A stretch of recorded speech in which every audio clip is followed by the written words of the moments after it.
Buenas tardes. Bienvenidas y bienvenidos en este 26 de diciembre a la presentación del libro Reyes de Ítaca, de Jesús Castrolago, publicado este otoño por la editorial Tres Hermanas. Queremos agradecer a la cafetería El Gabinete el haber acogido este encuentro con el autor, y tanto Jesús como yo deseamos daros las gracias a todos los que hoy nos acompañáis en esta cita literaria, de buena literatura. Ya os lo pongo por delante porque os va a encantar. Y yo quiero expresarte a ti mi gratitud, Jesús, por haber vuelto a confiar en mí para la presentación de Reyes de Ítaca, novela que ha sido mostrada en ciudades como Madrid, Toledo o Barcelona y que próximamente será mostrada en Cádiz. Voy a comenzar haciendo una breve exposición de tu currículum, ¿vale? Sí. Vale. Jesús Castrolago nace en Cádiz en 1972, se traslada a Vigo en los años 80 con su familia y después vuelve a Cádiz. En la actualidad vive en Vargas, en Toledo. Él es licenciado en Filología Hispánica, tiene estudios de Artes Aplicadas, de Filosofía y además posee un máster en Creación Literaria y un posgrado en Interpretación Literaria. Ha impartido clases de Lengua y Literatura en secundaria y en bachillerato. Y hoy en día es asesor técnico del Gabinete del Consejero de Educación, Cultura y Deportes de Castilla-La Mancha. Recientemente, Jesús, has ampliado tu currículum porque conduces un espacio de poesía en Onda Cero Toledo y además has iniciado tu andadura hace muy poquito, como editor en la editorial Tres Hermanas. Genial. Pues además de todo esto, Jesús ha escrito varios libros de relato corto y su primera novela, La flecha invertida, ha sido todo un éxito. Muchos de los que estamos aquí pues la hemos leído y nos ha impactado y nos ha gustado muchísimo. Esta tarde nos reunimos para charlar sobre Reyes de Ítaca, tu última novela, Jesús, en la que sin duda te consolidas como novelista, a mi entender, vamos. Sí. Es una novela en la que hay calidad, hay trabajo, mucho trabajo detrás y mucho amor por la buena literatura. Y para que vean que no les engaño, voy a empezar leyendo la página 9, que dice así: esta historia sucedió en una época en la que las leyes naturales y las divinas eran una única ley. Una época en la que las mujeres pertenecían a los hombres. Si sus hombres eran poderosos, algún poder derramarían sobre ellas, pero nada les eximía de moler grano como las demás, para que sus hombres disfrutasen de la mejor harina, de tejer como las demás, para cubrir de ropajes y telares sus tálamos y túmulos, de organizar el almacén, si es que tenían la suerte de poseer uno, de supervisar y educar esclavos, de cuidar a sus hijos y preparar el ajuar de sus hijas durante años y con miedo a que no fuera nunca suficiente, de pedir a los dioses favores y protección. Una época en la que las mujeres no conocían el descanso y que cuando parecía que descansaban porque se las veía apoyadas sobre una columna del Mégaron, lo que realmente hacían era comprobar que todos los invitados disfrutaban de copas siempre llenas y bandejas de carne tierna. Casi nada, ¿eh? Ya el comienzo ya nos da muchas pistas, pero quiero preguntarte, Jesús, ¿qué es Reyes de Ítaca en realidad? Podríamos pensar que es una versión de la Odisea de Homero, pero no es así, ¿verdad? Bueno, lo primero, hola, buenas noches. No sé por dónde anda Belén, que quería darle las gracias. Muchas gracias, Belén, porque el espacio es maravilloso. A Rosalía, que también ha echado el cable, a Natalia, que me encanta repetir con ella esta situación porque Gracias. estuve tan a gusto cuando presentó La flecha invertida que no se me pasó por la cabeza a otra persona para que lo hiciera. Qué bien. Luego a la editorial Tres Hermanas, porque confío en mí, aunque no haya hoy ningún representante. Y bueno, y a todos vosotros, porque la verdad que me siento muy abrumado hoy porque hay familia, amigos, conocidos y esto es impagable. Sí. O sea, si estuvierais en mi lugar, estaríais llorando de emoción. Y yo no lloro ahora porque tengo que hablar. Pero la verdad que es muy emocionante. Pues es cierto, sí. Y bueno, ella ha leído el principio, la página 9, que es la primera página de la novela, que no era la primera página durante todo el proceso del borrador. Hasta el final no decidí que esa iba a ser la primera página. Sí. Esa era la segunda parte del primer capítulo. Pero empiezas con esa fuerza, ya ese arranque. Sí. Y luego dije, es que esta novela, que trata sobre todo de Penélope, tiene que empezar con Penélope. Sí, señor. Y me preguntabas casi por el origen o qué es, sí. Reyes de Ítaca. Reyes de Ítaca, digo yo que no es una versión de la Odisea de Homero, es otra... A mí me gusta pensar que Reyes de Ítaca es la verdadera Odisea. Es lo que realmente sucedió. Porque si recordáis un poco la Odisea de Homero, Odiseo, bueno, pues se va a Troya, está 10 años luchando en la guerra y luego durante otros 10 años los reyes le van poniendo zancadillas para que nunca llegue a su casa. Entonces, esa es la historia que nos narra Homero. Pero ahora, pues 28 siglos después, sabemos que la guerra de Troya duró unos escasos 3 meses. Y que, entonces, esos 19 años, ¿dónde estuvo Homero? Sabemos que no hay sirenas, que Calipso no existe, que los cíclopes tampoco. Es decir, ¿dónde estuvo Odiseo 19 años? Pues yo me he preocupado de, podría decir, inventar una historia, pero me gustaría pensar que esta es la verdadera historia, de los 19 años de Odiseo, pero visto desde los ojos de los humanos. Aquí no hay dioses, cuando ellos creen que ven dioses, pues no, realmente son humanos, pero que para ellos parecen especiales. Sí, sí, cierto. No, es una Odisea como atea, laica. No hay dioses, no está ni Zeus, ni... Sí, no parece nada, ni Atenea. No. Ellos creen que sí, pero no. Sí, exactamente. Se les intuye, pero bueno, no. Pero aquí das voz a muchas voces que Claro. en la Odisea de Homero están silenciadas. Por ejemplo, la voz de Penélope, ¿vale? La voz de Telémaco, su hijo, Forastero, también Melesígenes. Y esos personajes hacen que nosotros también nos vayamos a reflexionar sobre quiénes somos y cómo actuamos en situaciones límites, muchas veces, porque nos vamos a ver, cuando ustedes lean la novela, van a verse muchas veces reflejados en estos personajes, se les va a mover algo por dentro que les va a llevar a pensar, yo en esta situación, ¿cómo haría?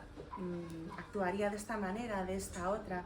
Y es importante saber que además tú te atreves con el clásico de los clásicos, con uno de los clásicos épicos más importantes de la historia de la literatura universal.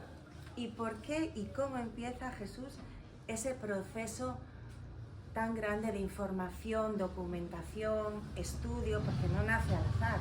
¿Entiendes? Claro, la idea sí fue azar puro, ¿no? Yo estaba leyendo las Heroidas de Ovidio y hay una carta, el libro son cartas que escribe poniéndose en boca de otros. Entonces hay una carta que era de Penélope que reprochaba a su marido que donde llevaba 20 años perdido, ¿no? Pero bueno, era una carta en donde ella no reprochaba que él estuviera de parranda, sino que maldita guerra que te tiene apartado de mí. Es decir, ella era como personaje real de la Odisea. Y luego, a los pocos meses, con un libro de historia el de Gombrich, el de Historia Universal, decía lo de la guerra de Troya, que duró apenas 3 meses, que es que Troya era casi como un campo de fútbol grande, pero más o menos de ese tamaño. Entonces, claro, ¿quién se cree que 10 años para conquistar, o sea, los 3.000 barcos que cuenta la Ilíada que fueron hacia Troya? ¿No? Entonces yo dije, aquí hay una descompensación. Aquí Ulises se cayó cosas. Exactamente. Entonces, yo quería contar todo eso. Y luego, por otro lado, cuando dices dar voz a Penélope, todos conocemos a Penélope, la historia de Penélope, pero realmente cuando lees la Odisea, a Penélope se la nombra 4 o 5 veces, poquísimo, y a Telémaco en los 3 o 4 primeros capítulos y luego al final. O sea, son personajes que todos conocemos, pero que no aparecen en la Odisea prácticamente. Sí, sí. Pues... Y entonces, aquí Odiseo no abre la boca prácticamente, sino que está contada la historia desde los ojos de Penélope, de Telémaco, sí, de algunos de los pretendientes. Son quienes de verdad sufren en primera persona la ausencia de Odiseo, en este caso. Y bueno, el proceso, como acabas de decir, fue profundo, fue de una inmersión grande para documentarte. Claro, por un lado iba creando la trama, porque no, claro, sí, como idea, pues sí, me parecía muy chula, pero eso luego hay que plasmarlo en una trama en el que haya algo que haga pasar hojas y al lector y le emocione. Sí. Y por otro lado, la época, que sí, a pesar de ser filólogo, no tenía los conocimientos del siglo, entre siglo VIII y siglo XII antes de Cristo, en un lugar tan concreto. Porque no es lo mismo el siglo X antes de Cristo en Grecia que el siglo X antes de Cristo en la península ibérica. O sea, y por suerte, como se llama esa época la época oscura, porque apenas hay documentación. Y eso me daba mucha libertad para inventarme cosas que nadie va a saber que son inventadas. Pero bueno, yo decía, bueno, si los enterramientos son así a 1000 kilómetros, ¿por qué no lo iban a hacer también en esa isla? No tenemos documentación de cómo eran los enterramientos en Ítaca. Pero bueno, sabiendo cómo enterraban por la zona, pues yo me lo invento. Hombre, con cierta base, ¿no? Pero... Te lo inventas bien. O sea, está bien inventado, porque además tu novela está dividida en 24 capítulos, como la Odisea en 24 cantos, y además cada capítulo lleva el título de una de las letras del alfabeto griego, ¿verdad? Y está perfectamente estructurado el capítulo porque se divide cada capítulo en 3 partes, tiene una simetría, ¿verdad, Jesús? Y eso aporta musicalidad a la obra, porque además es como si tuviese un ritmo interno. Cuéntanos un poquito. Sí, lo de los capítulos en la Odisea se divide en 24 cantos, la Odisea, pero la Odisea real, si cogemos el texto, el primer texto que pudiéramos encontrar escrito, es todo seguido, no hay división de cantos, sino que eso lo hicieron ya en la época clásica. Dijeron, bueno, como es muy largo y era el libro realmente que usaban de texto en los colegios, vamos a dividirlo en capítulos. Y se les ocurrió dividirlo, si tenemos 24 letras en nuestro alfabeto, vamos a dividirlo en 24 partes. Yo tomé esa división, pero yo le pongo la letra, para que sea como más evidente. Porque además cada capítulo se divide en 3 partes que empiezan todos igual. Todos igual. Porque temporalmente están sucediendo al mismo tiempo. De ahí que esta novela es estupenda para gente que lee poco tiempo, porque así no se pierde, porque como 3 capítulos están sucediendo al mismo tiempo, aunque lo cojas un poco más tarde, se te repite lo que está sucediendo. Sí, que si sois un poco vagos de decir, yo es que leo 5 páginas al día, es perfecta. Sí, efectivamente, efectivamente. Además de todo esto que estás contándonos, los personajes quedan definidos y retratados, la mayoría de ellos, por lo que se llama un epíteto épico, que para entendernos pues es un adjetivo o una frase que atribuye una cualidad física o psíquica a ese personaje. Por ejemplo, que es lo que hacían los cantores de la época, los aedos, ¿no? Por ejemplo, les pongo un ejemplo para que se den cuenta. Calimalía, la de la cabellera semejante a la flor de jacinto. Esa imagen ya nos da una idea de cómo es. Penélope, la que carda el hilo. Telémaco, el de los ojos dorados o el que habla en la distancia. Por ejemplo, ¿cómo hacemos así esa identificación con el personaje? Bueno, la primera vez que siempre aparece este epíteto, porque el epíteto épico es lo que usaban los aedos para recordar y para hacer recordar también a los que escuchaban la historia. Entonces yo he querido mantener un poco eso, tanto los epítetos como la manera del narrador de estar tirando un poco del lector. Exactamente. El narrador también habla directamente al lector y le incita a que opine a veces. Constantes alusiones haces al lector. Sí. Y los epítetos, la primera vez siempre es la traducción, bueno, no siempre, pero la mayoría de las veces es la traducción del nombre. Calimalía significa la del cabello hermoso, o Penélope significa la que teje el hilo. La que teje, la que carga, sí, sí, es verdad. Nada, hablabas de las constantes alusiones, yo voy a leer unas poquitas por lo que permíteme, lector, que desde este momento deje de utilizar el bello nombre de Calimalía, la de la hermosa melena, por el de Penélope, por ejemplo. O, discúlpeme, lector, si los párrafos siguientes requieren de un esfuerzo adicional. Ahí es cuando todos pues, tenemos la necesidad, en cierto modo, de decir, qué bien, o sea, que nos guía de su mano.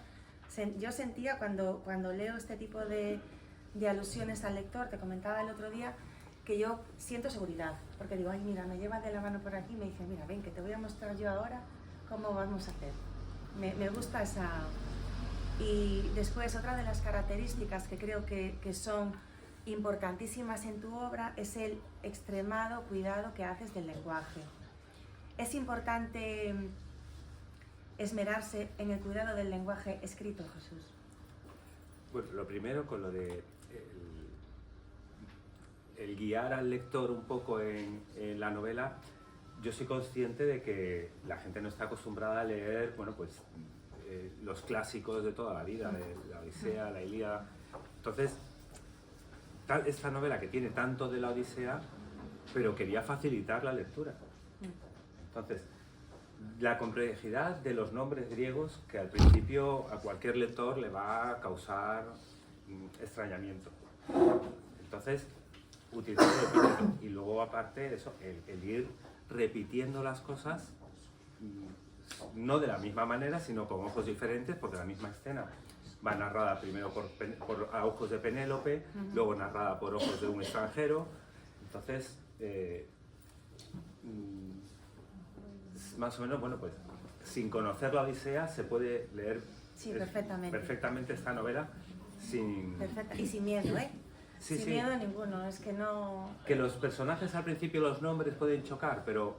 Enseguida se sí. Coge y se entra en materia, no sí, hay... sí. Son 6-7 personajes. Sí, la verdad que sí. El resto se aparecen una vez, tampoco es necesario recordar bien el nombre. Y luego el lenguaje. Esta novela tiene 3 pilares, ¿no? La trama, que es compleja, pero compleja de... que pasan muchas cosas y todas tienen que confluir en un final.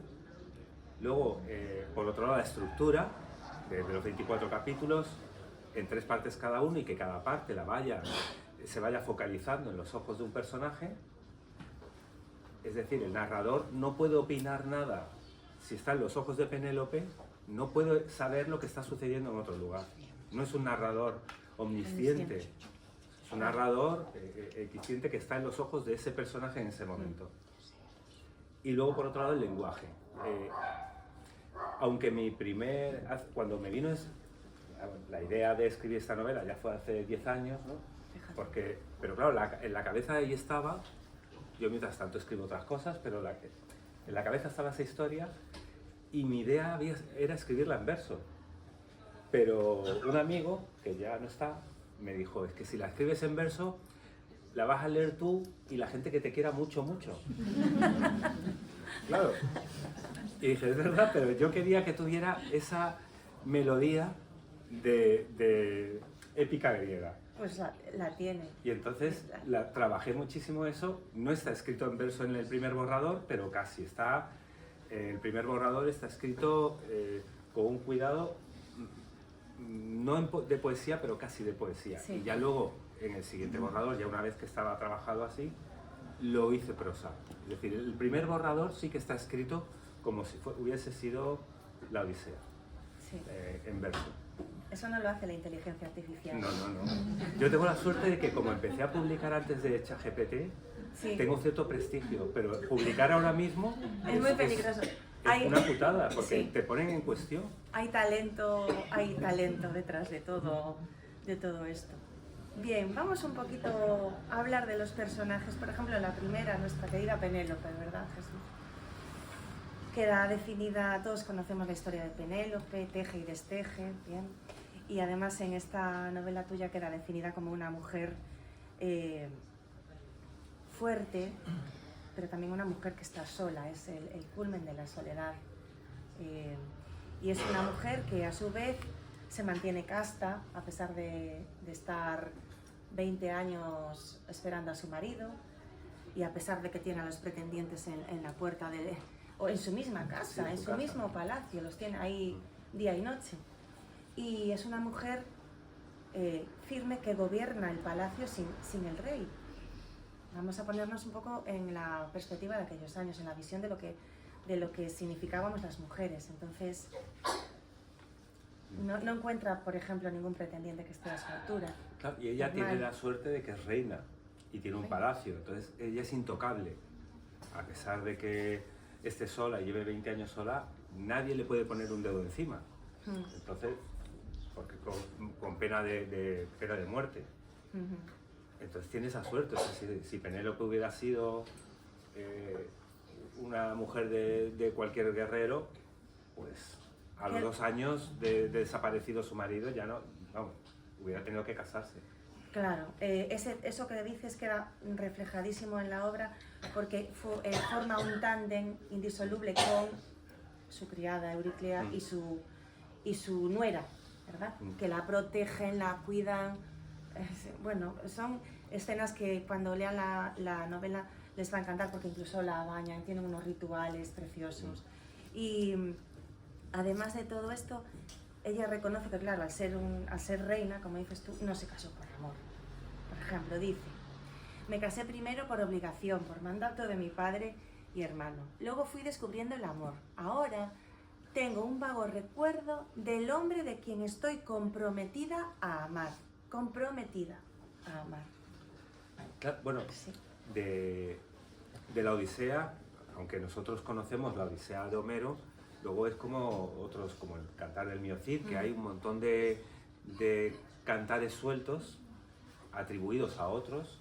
Entonces, hay cantares en donde dicen que ella sí que se casó enamoradísima y que el padre no quería a Odiseo. En otros que la casaron sin que se conocieran. Es decir, que yo juego con toda esa información de Homero y que no es de Homero. Ya. O sea, aquí en tu obra queda definida como una mujer atípica en el momento en el que está viviendo. O sea, No, a mí me interesaba más eso, que lo hubieran casado. O sea, no, que ella, es que además es ridículo, ella venía de Cefalonia y él es de Ítaca, no se encuentran en el bar, de casualidad. O sea, es decir, 2 reyes tienen que... tú tienes una hija en edad de casar, yo tengo un hijo, vamos a casarlos. si no había más. Claro, bueno, pero que eso ha sido hasta hace bien nada, poco. claro que sí. Pues aparte de todo esto, la soledad tampoco estaba bien vista por la sociedad. No era decente a los ojos de Claro, los una mujer no mortales. podía estar sola, ni viuda ni soltera. Bueno, o sea, esto ya- hasta hace poquísimo también era aquí. también. Sí, sí. Y también causa extrañeza. Pero pues, quizás una mujer viuda tenía como el permiso de Sí, quedarse sola justo. si quería ya el resto de su vida. Sí. Pero en Grecia una reina no podía estar viuda, o sea, no podía estar sola porque tenía que haber un rey. Hay una frase que digo, los hijos... Sí, la tengo por aquí. En la antigua Grecia los hijos pertenecían a los padres. Exacto. O sea, los paren las mujeres, pero los crían las mujeres, pero el hijo es del padre. Es del padre. O sea, si Exacto. alguien iba por la calle y decía, ¿de quién es hijo este varón o esta Sí, doncella? Se dice el nombre del padre, nunca el de la madre. La madre era, bueno, pues, En ese el caso, accessorio. sí, en ese caso invisible, sí. Y el hijo de ella, Telémaco, que es un personaje que para mí me causa ternura, fíjate. Sí, y ella lo ve también a la vez lo ve débil y dice que sufre por él porque no ve que los pretendientes de ella los respeten mucho. Es un personaje que parece un poco andrógino. Los pretendientes llevan unos 10 años en el palacio de Odiseo y Telémaco tiene 20, es decir, él ve que esos son unos miserables, son gente zafia, sí. Y él no ha tenido, los únicos modelos que tiene para seguir son su madre, la sirvienta y luego el abuelo que decidió marcharse de la casa y vive solo, pero él no tiene un modelo paternal. No tiene recuerdos de su padre y además es que él mismo se reconoce débil ante el resto de los hombres. Y que toda la información que le llega de su padre son cantares cuando vienen marineros y cantan las hazañas, pues de Odiseo cuando mató a no sé quién, Odiseo cuando lucha con Aquiles. Entonces, claro, para él su padre está en un 10 y él se ve como un 1. Cierto. ¿Quién te lee el alma de Penélope, Jesús? Ojalá, vamos, yo. Sí. Hombre, y el de Telémaco. Sí. Y hasta el de Odiseo. Sí. Odiseo, luego hablaremos de él, porque me interesa hacerte una preguntita sobre Odiseo. No lo conocí en persona.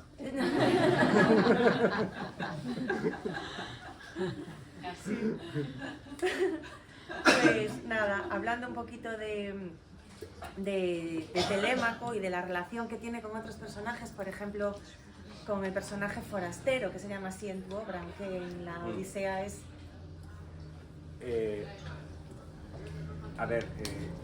Bueno, sí, hay en el primer capítulo de la Odisea, cuando llega un forastero que dice que es amigo de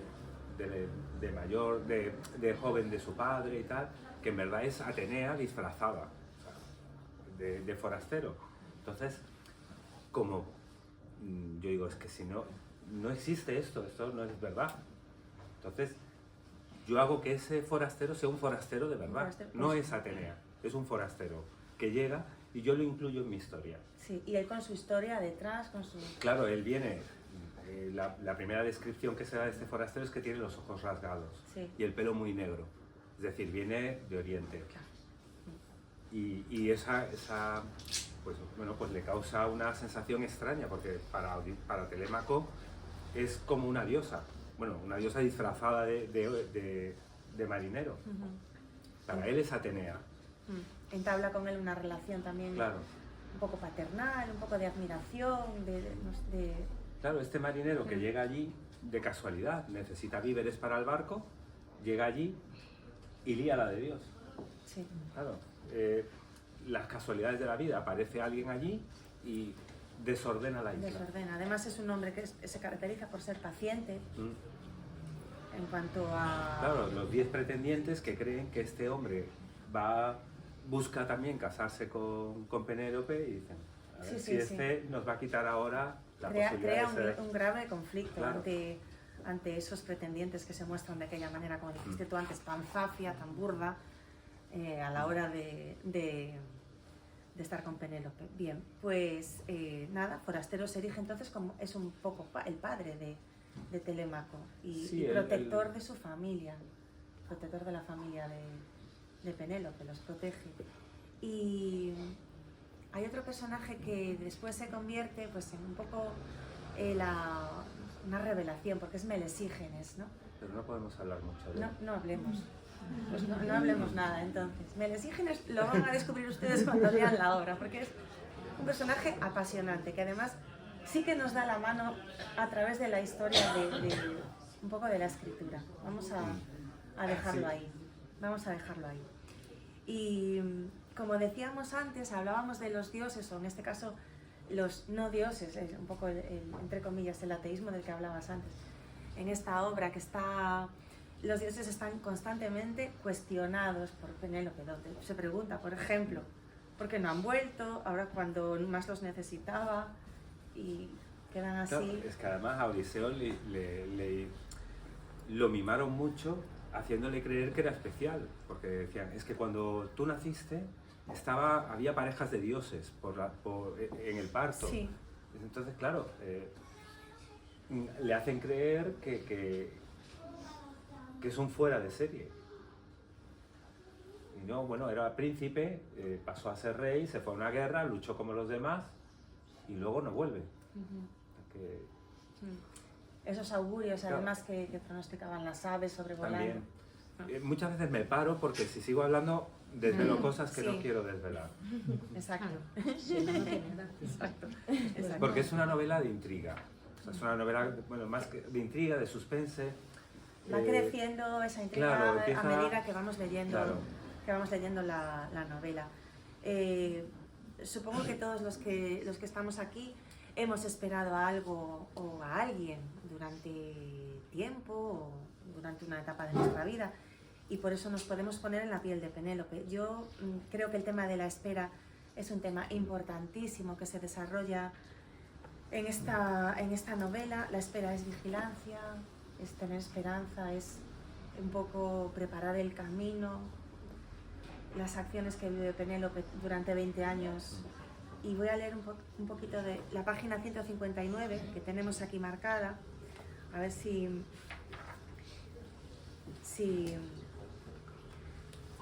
la encuentro. Aquí está. Fíjate. Dirá un poeta siglos más tarde que la espera no aumenta el sentimiento amoroso, sino que solo lo acrecienta en la imaginación. Aquel poeta concluirá sus versos afirmando que esperar es siempre esperar la muerte, pues la espera es siempre esperar un final, y el único final incuestionable es la muerte. Todo se espera. Esperamos el día cuando es de noche, y esperamos la noche cuando es de día. Esperamos un hijo, y esperamos que cumpla sus propósitos. Esperamos el amor, y cuando lo encontramos, aspiramos a nuevos deseos. Esperamos un encuentro y al mismo tiempo esperamos la separación. Esperar y amar se confunden, sobre todo cuando se carga con el peso de las costumbres. Esperar y amar se confunden. Bueno, lo primero, que no toda la novela lleva este ritmo, ¿eh? O sea, no. Que no es tan filosófico todo. No. O sea, solo que cada capítulo empieza con una píldora un poco filosófica, sí, que trata, que te desvela un poco de qué vamos a hablar a lo largo de ese capítulo. Entonces aquí en este hablábamos, bueno, pues un poco de la esperanza, no de la esperanza, de la espera, perdón. De la espera, sí. Y sí, es, todos los personajes están esperando algo. Y porque o huyen de algún lado o esperan que les venga alguien. Incluso Prosdóquima, uno de los personajes, significa la que espera. Sí. La que está en expectativas de algo. Entonces, hasta los pretendientes están esperando durante años a que Penélope terminara el tapiz porque, no sé, os pongo un poco en el recuerdo, los pretendientes exigen a Penélope que se tiene que casar con uno, tiene que escoger marido. Y entonces la esclava le dice, bueno, diles que cuando termines de tejer el tapiz para el túmulo de tu suegro, escoges marido. Entonces ella tejía mucho durante el día y por la noche destejía la mitad de lo que había hecho. Entonces, claro, de ahí el nombre de Penélope significa la que teje, la que carga el hilo. Y una de las esclavas, bueno, pues se chivó a los pretendientes, entonces le dijeron, pues hasta aquí. Ahora te toca, nos has mentido, ahora tienes que escoger ya marido. Sí, sí, sí. Y no sé cuál... he contado esto... claro, por eso que los pretendientes llevaban esperando, bueno, pues casi 10 años a que ella terminara el tapiz. Claro. Casi nada, 10 años. Claro. Era malo. ¿Cuál es el personaje que más te costó moldear, dar forma? Pues yo creo que el forastero, porque ¿Sí, es un personaje muy misterioso, muy frío, que no quiere contar nada de su vida, porque todo lo que pueda contar de su vida le duele.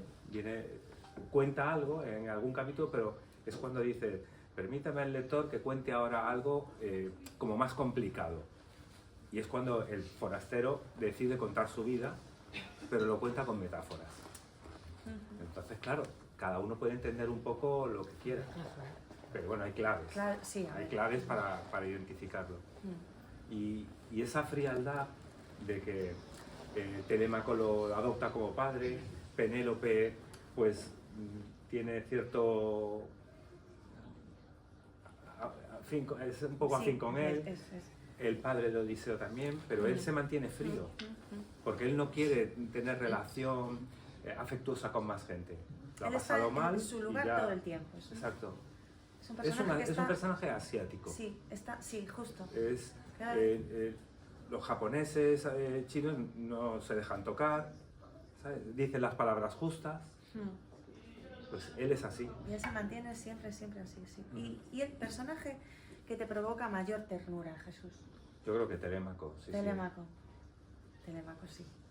Sí, porque además yo creo que es el que tiene el arco de personaje más visible. Todos los personajes cambian desde el primer capítulo hasta el último, pero Telémaco es el que más cambia, porque le coincide el final de la adolescencia con el principio de ser adulto. Este tiene 20 años, pero unos 20 años infantiles, porque ha vivido mimado entre la madre, la esclava, el abuelo. Esos rasgos le marcan. Claro, y decide, bueno, voy a ir a buscar a mi padre. Entonces se va a buscar a su padre para echar a los pretendientes de casa y decide tomar el papel de rey. Entonces, claro, tiene que madurar, y madura con collejas que le dan todos. Muchas collejas, la verdad que sí. Y ¿cómo nos queda aquí retratado Odiseo? De una manera un poco peculiar, quizás con respecto a la Odisea que conocemos, claro, de Homero, ¿verdad? Si alguno se anima, que hay gente que se está animando a leer la Odisea después de leer la Odisea de verdad, se dan cuenta de que Odiseo, yo lo critico bastante en esta obra, pero es mejor persona que en la Odisea de Homero. En la Odisea de Homero, Odiseo es muy mal educado, es como un pretendiente más, pero es el rey. O sea, cuando se encuentra con la esclava que ha estado 20 años, bueno, más de 20 años, cuidando del palacio, ella en la Odisea real lo descubre por una herida que tiene y dice, tú eres Odiseo, y dice, como abras la boca te mato. O sea, coño, no puedes hablarle así a la esclava que ha estado acompañando a tu mujer 20 años. Y luego a la mujer le dice, venga, tú para la habitación, que nosotros tenemos aquí que matar pretendientes. O sea, le habla con un desprecio a Penélope, a la esclava, al hijo, bueno, no lo trata mal, pero tampoco... No hay feeling ninguno. No, como un machote de hace 100 años, pues ese es Odiseo, en la Odisea.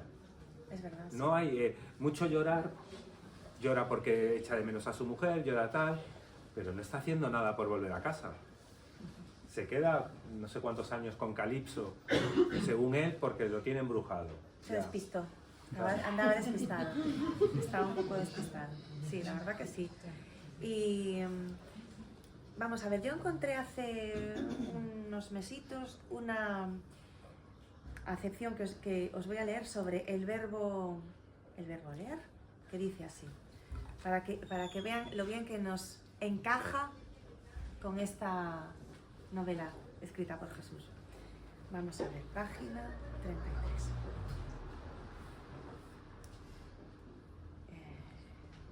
Dice así: leer es tejer. La segunda acepción del verbo lego enlaza metafóricamente la lectura con el mito, porque leyere es desenredar, enmadejar el ovillo, hilar. Por eso, a lo escrito le llamamos texto, tejido, urdido por hebras de lino, de ahí el nombre de líneas, que expresan el tramado, la trama de lo escrito, nuevo laberinto del que podremos salir, aunque nunca indemnes. Yo cuando leí esto, de casualidad, que cayó este libro en mis manos, fue un regalito que me hicieron aquí mis hijas, pues dije, esto va fenomenal para el tejer y destejer de Penélope.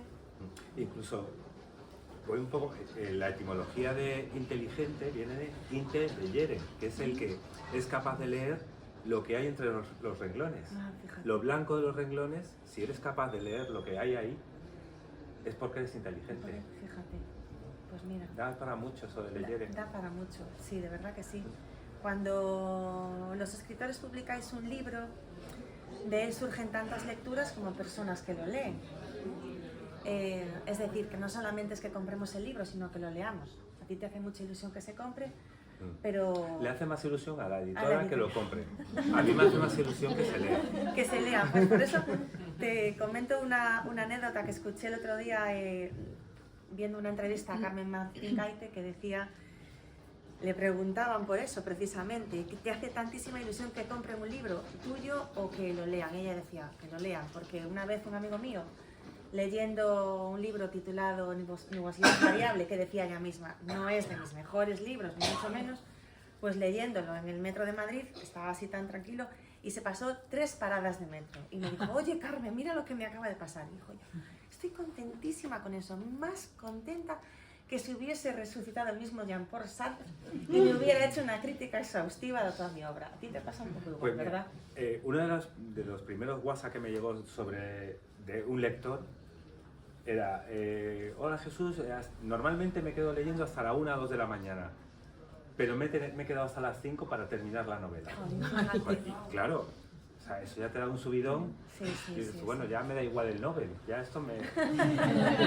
Bueno, no digas que no. Bueno, no digo que no, pero voy tarde. Si te llaman, acudimos a eso, sí. Un libro que nos transforma no solo cuenta algo, sino que nos revela algo, ¿verdad? Decía Roland Barthes, el texto que amo es aquel que me hiere, la herida. En literatura no es daño, es apertura. Por eso algunos libros nos acompañan toda la vida, porque dejaron una grieta por donde entra la luz. Y este libro, de verdad que deja grietas por donde entra la luz. Muchas grietas. Sobre todo con este libro, aunque con la fecha invertida también me pasó, con este, yo quería escribir un libro donde la gente tuviera ganas de subrayar.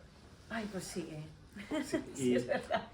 Escribir reflexiones, pero que no fuese filosofía, sino que fuesen reflexiones de personajes y yo creo que remuevo por dentro. Que todos nos vamos a ver reflejados en algún personaje, porque todos o hemos amado o han dejado de amarnos o hemos perdido gente, es decir, tiene temas universales. Y para mí sería genial que cuando la gente lea este y lea la Odisea, luego sea incapaz de diferenciar qué sucedió en la Odisea real y qué sucedió en la mía.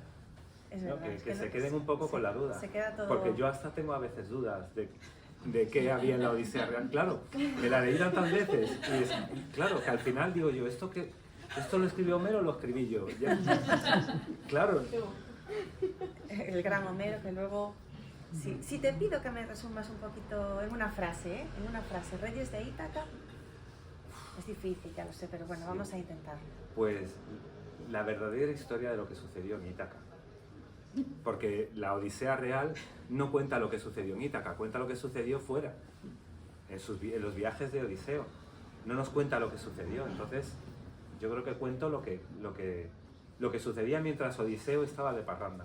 Ahí la verdad es que das en el clavo, porque cuando se lee tu libro, pues entran ganas de viajar a Ítaca. La verdad que sí. Hoy me hicieron una entrevista para la radio y me preguntaron, bueno, ¿y cómo es Ítaca? Digo, ¿cómo me puedes preguntar algo así? Yo digo, bueno, pues no he estado en Ítaca. Yo no he estado en Ítaca. Estuve un verano en las islas griegas y entonces, bueno, pues yo con un mapa de Ítaca y bueno, por las descripciones de libros. Pero claro, yo he descrito más o menos otras islas que yo conocía. De la misma zona. Sí. Pues dan ganas de... Pero el tío en la radio me ha dejado... Sí. Sí. Porque además era en directo, no podía... Ah, no tenías escapatoria, pues. Podía haber mentido, pero la gente iba a saber que yo no estaba en Ítaca. Pero saliste airoso, seguro. No sé.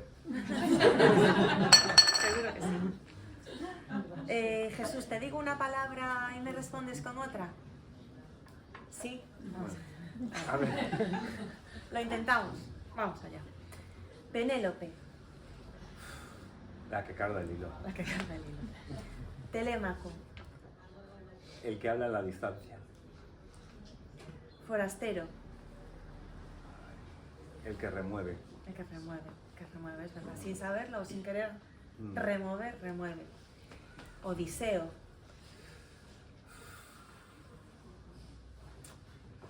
Es que diría el cobarde, pero no es que sea cobarde, pero tiene un porcentaje de cobardía alto.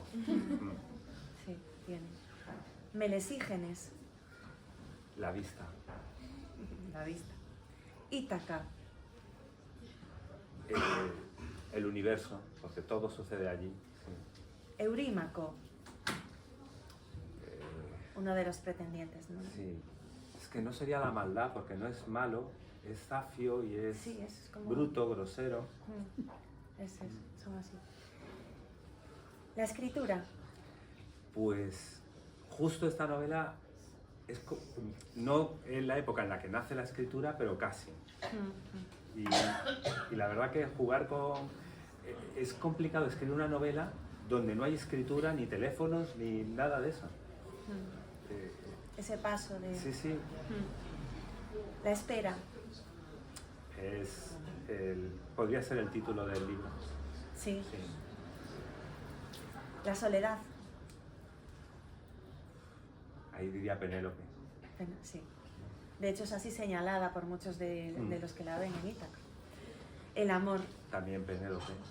La poesía, ya que este libro decíamos que guarda tanta relación. Melesígenes. Y Homero. Pues no sabría qué decir. Homero, pues yo supongo que yo le doy las gracias en mi libro en la última página. Sí. Porque no solo por lo que ha hecho por Mico para poder escribir esta novela, sino por todo lo que ha hecho por todos los escritores y lectores. Tan importante que nos damos cuenta cuando nos vamos haciendo un poco mayores de esa importancia. Al principio es como que... Yo creo que ya... ¿Sí? Sí. Pues entonces déjame que te haga entrega de una cosita. Ya que estamos en Navidad, te voy a hacer entrega de... Vamos a ver. Tengo aquí yo una tarjetita que pone, como ven todos, Reyes de Ítaca. Vale, ahí hizo falta. Y en esta tarjetita a mí me gustaría que escribieses una frase pues de alguien importante o una frase de alguien célebre que tú hayas hecho tuya o una frase tuya que sea para ti, que signifique algo importante para ti o que la hagas tuya en tu vida. Pero así en frío. Bueno, pues pensarlo mientras la gente hace alguna pregunta. Puedes pensarlo. ¿Sí? Damos paso entonces ahora a las preguntas que surjan. Seguro que alguna pregunta, alguna cosa de decir, uy, querría saber un poquillo más de eso que no ha dicho. Dime. Bueno, no sé si te acuerdas, pero el año pasado, más o menos por estas fechas, hablábamos del deseo y del amor. Y yo te dije que durante muchos años pensé que era lo mismo, pero no es cierto. Y ahora que introdujiste la figura de la espera, ¿qué es para ti la espera? Yo lo que pienso es que no deseas porque amas y por lo tanto esperas, porque ese motor se frena. Y creo que tu libro también es una oportunidad para esas voces que esperan, para esas voces que resisten porque aman. A ver, la espera es quizás uno de los momentos peores en las vidas, porque cuando estás esperando algo bueno no sabes si va a llegar. Si estás esperando algo malo dices, ojalá llegue ya y me lo quito de en medio. Sí.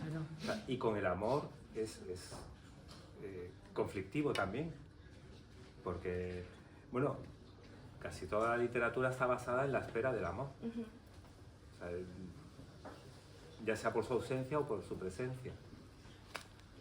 No sé si te respondo porque, joder, que lo del deseo, claro, ahí ya lo del deseo es otra historia, claro.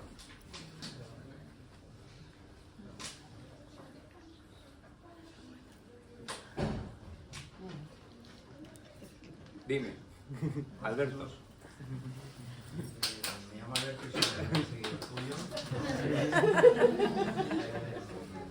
He seguido en varias presentaciones. Creo que no te has mojado ante alguna pregunta que te han hecho y hoy te la traigo, que es ¿qué crees que pensaría Homero si leyera tu libro? Le encantaría, Bueno, sí. eso le encantaría. Es verdad. Por eso le has metido los agradecimientos. Es que tu libro.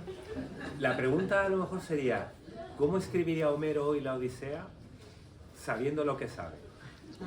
Claro, porque él escribió la Odisea creyendo, porque en aquel momento creían en Zeus, creían en Atenea, entonces, ¿cómo vas a escribir una novela sin meter, o sea, una historia sin meter a esos personajes? Lo mismo que sería impensable que en el Cid no apareciera Dios o Santiago, porque es lo que motivaba al Cid a conquistar.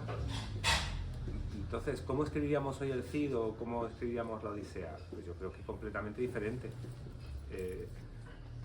Por lo menos lo que yo he hecho, que es quitar a los dioses de en medio, eso lo habría hecho también Homero. Y yo estoy seguro que Homero y yo trabajaríamos bien. Buen tándem.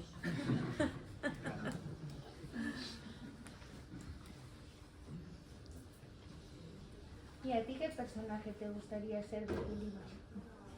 Ah, mira. Pues no lo sé, porque todos tienen un poquito de mí.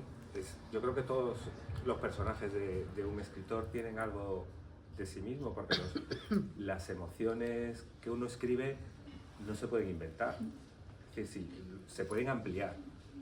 O sea, si yo tengo que escribir sobre la frialdad del forastero, o sobre los miedos de Telémaco, o sobre el amor en Penélope, yo tengo que haber sentido eso. Entonces, para mí todos son especiales, porque hasta la cobardía que muestra un poco Odiseo también la he tenido que sentir, solo que yo la amplío. Yo, bueno, pues no he tenido que sufrir como han sufrido ellos, porque era otra época, hoy no tenemos que estar luchando con espadas, pero todos los sentimientos y las emociones hay que sentirlas. Si no, no se puede escribir, creo yo. No sé, inventarse esas emociones, las puedes leer, pero escribir una historia de amor sin haber sentido amor, yo creo que el lector lo notaría. Sí. Es como si lees los cuentos de los chavales, ¿no? Que están escribiendo a lo mejor una aventura o una historia de amor y ves que no, que le falta todavía, que se quedan en lo de las pelis, en el amor a primera vista.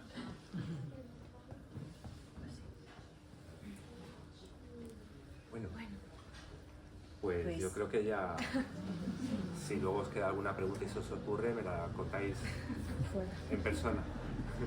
Y bueno, nada, ahora pues nada, una cervecita y a socializar. Navidad. Muchas gracias.